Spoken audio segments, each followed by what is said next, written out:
เอาไปจากมันเป็นแบบว่าเอาสมกรรมมันพูดใจ ผู้อยู่เบื้องหลังของการเฮ็ดเวียก ฉะนั้นมันก็ต้องมีแบบที่ของของมัน1 2 3คน1ต่อนะ ฮัลโหล ไปเลย มันก็ต้อง2 ไป รถ ไหนอัน แห่3 รถจัง ไปไปกินบะไรยักษ์ใช่ไหมลูกเนาะ 2 รถนะแห่อีก3 รถนะอยู่ในข้างหนึ่งต้องให้สมได้รับนั่นจากคันนี้คุณน้ำคุณไม่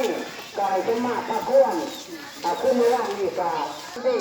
เกี่ยวกับพวกการพิชาการนะจะแนะนำเขาใจเติมนะพวกต่างพวกมีประสบการณ์นะมีประสบการณ์ผ่านมาจะแนะนำ ไม่ถ่ายรูปหรอวิดีโอ ฮะ บ่ให้มันได้เตะเพ่บ่ให้มันเตะเพ่นายเนาะให้ใส่เรื่องเป็นแก่เจ้าลูก มื้อนี้ไม่มีหยังมื้อนี้ วิทย์ก็ให้เรากายเด็กนั้น โอ้ นะ